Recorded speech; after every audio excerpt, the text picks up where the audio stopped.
તો વાત કરીએ ડાંગની. ડાંગ જિલ્લાના પ્રગતિશીલ ખેડૂત ઉમેશભાઈ રાઉતે રાજ્યપાલ આચાર્ય દેવવ્રતજીની પ્રેરણાથી પ્રાકૃતિક ખેતી અપનાવી સફળતા મેળવી છે. હવે તેઓ માત્ર ખેતી જ નહીં પરંતુ હજારો ખેડૂતોને પ્રાકૃતિક ખેતી માટે તાલીમ આપીને પ્રેરણારૂપ બન્યા છે. ડાંગ જિલ્લાના આહવા તાલુકાના પ્રગતિશીલ ખેડૂત ઉમેશભાઈ રાઉતે રાજ્યપાલ આચાર્ય દેવવ્રતજીના આહવાનથી પ્રાકૃતિક ખેતી અપનાવી અનોખું ઉદાહરણ પૂરું પાડ્યું છે. MS સુધીનો અભ્યાસ પૂર્ણ કર્યા બાદ નોકરીને બદલે ખેતીને જીવન ધર્મ બનાવનાર ઉમેશભાઈ છેલ્લા 12 વર્ષથી ખેતી સાથે જોડાયેલા છે. વર્ષ 2019માં આત્મા પ્રોજેક્ટ હેઠળ પ્રાકૃતિક ખેતીની તાલીમ મેળવી તેમને જીવામૃત, ઘનજીવામૃત, બીજામૃત, વાપસા અને મિશ્ર પાક જેવી પદ્ધતિઓ અપનાવી છે. પ્રાકૃતિક ખેતીથી જમીનની ફળદ્રુપતા વધવાની સાથે રાસાયણિક મુક્ત અને પૌષ્ટિક પાકનું ઉત્પાદન થઈ રહ્યું છે. તેમજ કારેલા અને પરવળ જેવા પાકોને સારો બજાર ભાવ મળી રહ્યો છે. હાલમાં ઉમેશભાઈ આત્મા પ્રોજેક્ટ હેઠળ માસ્ટર ટ્રેનર અને CRP તરીકે 3 ગ્રામ પંચાયતોના હજારો ખેડૂતોને પ્રાકૃતિક ખેતીની તાલીમ આપી રહ્યા છે. ઉમેશભાઈનું કહેવું છે કે પ્રાકૃતિક ખેતી ધરતી માતાના સંરક્ષણ અને આગામી પેઢીના સ્વાસ્થ્ય માટે સમયની સૌથી મોટી જરૂરિયાત છે.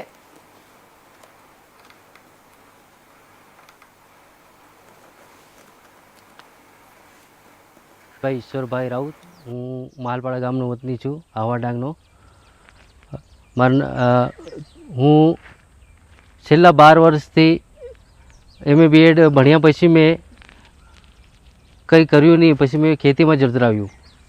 ખેતીમાં પહેલાં મેં ઓર્ગેનિક પર ગયો. ઓર્ગેનિક ખેતી કરતાં કરતાં પછી મેં 12 વર્ષથી પ્રાકૃતિક કૃષિની શરૂઆત કરી. જે પપ્પાને પણ મેં સમજાવ્યું કે પ્રાકૃતિક કૃષિ કરીને આપણે આગળ વધશું, કારણ કે જમીનની ગુણવત્તા સુધરે છે. એમાં પાલેકર સાહેબ અને રાજ્યપાલ સાહેબના થોડાક વિડીયો હું YouTube પર અને આપણી TV ચેનલ પર આવતા હતા, એ જોતો હતો. એ જોયા પછી મને લાગ્યું કે એની ખરેખર સાચી વસ્તુ છે અને ત્યાંથી મેં અપનાવ્યું આ.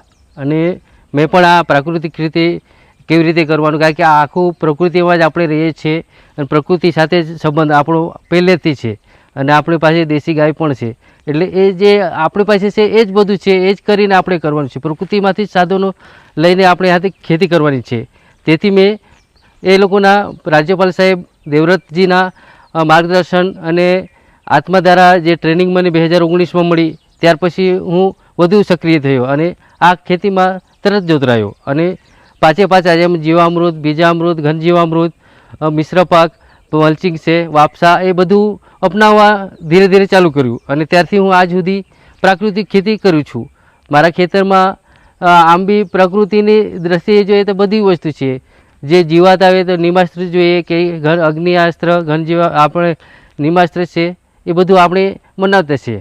પછી બ્રહ્માસ્ત્ર છે, 10 પળની અર્ક, જરૂર પડે એ પ્રમાણે આપણે એ કીટનાશકો પણ આપણે ઘરે તૈયાર કરીએ છીએ. પછી ધીરે ધીરે મેં એ પછી થોડાક આગાખાનમાંથી મને થોડુંક મંડપ મળેલું, એમાંથી મેં પરવળની ખેતી કરી 3 વર્ષ. એ પણ પ્રાકૃતિક ઉપર જ કરી આખી. આપણે ખાતર આપણું દેશી ગાયનું છાણિયું ખાતર ઉપર જ કરી. એના પછી ધીરે ધીરે ઘનજીવામૃત, જીવામૃતનો ઉપયોગ કર્યો અને 4 વર્ષ મેં પરવળની ખેતી કરી વેલાવાળી. ત્યાર પછી કારલા ઉપર ગયો.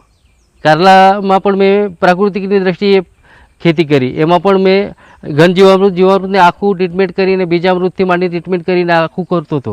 અને પોટાશ છે, પછી જે બાકીનું વિકલ્પ છે આપણા વન્ય ઔષધિમાંથી, આંકડામાંથી પોટાશનું પૂર્તિ કરી લઉં. બેલાના ફળમાંથી પણ હું પોટાશની પૂર્તિ, અમુક ટોનિક છે તે આપણે ઘરે જ બનાવીએ છીએ. અને આપણે દેશી ગાયના છાણ ખરા, એમાંથી આપણે પેલું અર્ક બનાવીએ છીએ. 10-25 કિલો આપણે સૂકું છાણ 6 મહિનાનું પેલું લેવાનું. એમાંથી પછી એક પીપમાં નાખીને એમાં પાણી ભરીને થોડુંક ગોળ નાખીને જે અર્ક નીકળે એ અર્ક આપણે ટોનિક તરીકે ઉપયોગ કરી શકીએ છીએ. એ વૃક્ષના વૃદ્ધિ માટે અને એ માટે આત્મા થકી મને ઘણું ફાયદો થયો છે. એના દ્વારા અમુક 2019ની ટ્રેનિંગ મળી, એના પછી વધારે સક્રિય થયો અને વધારે માહિતી મળી. અને પછી પ્રાકૃતિક આપણે હરિયાણાની મુલાકાત લીધી રાજ્યપાલ સાહેબના ખેતરની. એ જોયા પછી બમણો ઉત્સાહ થયોથી મેં આ પ્રાકૃતિક ખેતી કરવાનો પ્રયત્ન કર્યો. અને આજે બધા જ ઘરના સભ્યો એ માટે સહકાર મને આપી રહ્યા છે. અને હું એ રીતે હું પ્રાકૃતિક ખેતી કરું છું. જરૂર પડે એટલું ઘન જીવામૃત બી નાખું છું, જીવામૃત બી નાખું છું એમાં, અને બીજ પર ટ્રીટમેન્ટ આપ્યા પછી જ આ બધું આખી પ્રોસેસ ચાલુ થાય છે મારી. અને તે દ્વારા મને ઘણું સારું ઉત્પાદન મળે છે, કારણ કે હું ઝેરમુક્ત ખેતી કરી રહ્યો છું. મારું અનાજ મારા છોકરાઓથી માંડીને ઘરના બધા ખાતરયુક્ત પેલું ઝેરયુક્ત ખોરાક ખાઈને તંદુરસ્ત છે.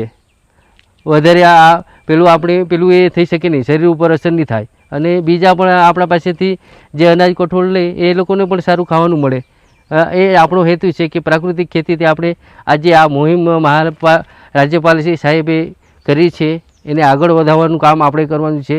આ એક યજ્ઞ છે, એમાં એ આહુતિ આપવાનું કામ કરવાનું છે આપણે હવનમાં એ જ કામ કરવાનું છે. ને એમ બી હું પછી આત્માધારા માસ્ટર ટ્રેનર તરીકે 3 વર્ષની કામગીરી કરી, ગામડે ગામડે જઈને કામગીરી કરી રહ્યો હતો. જે મારા ટીએમસી હતા પ્રકાશભાઈ, એની જોડે 2 વિભાગ અમારા હતા. લગભગ હનવતચોંટથી ગારખડી સુધીનું એક વિભાગ અમારા હાથમાં હતો, મારા અને પ્રકાશભાઈના.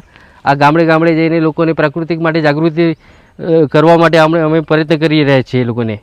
ત્યાર પછી હમણાં જે ટ્રેનરો કર્યા, સીઆરપી તરીકે પણ હું કામગીરી બજાવી રહ્યો છું. એમાં બી 3 પંચાયતમાં હું જઈ રહ્યો છું.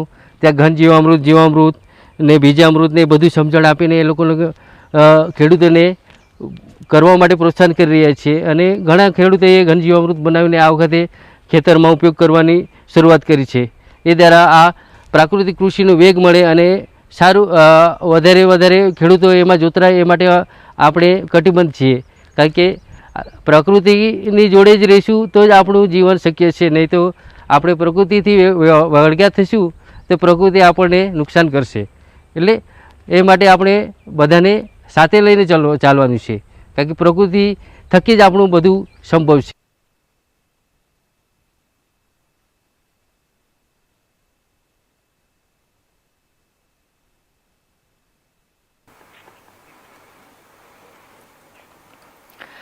તો ભરૂચ જિલ્લાના દહેજમાં આજે નશા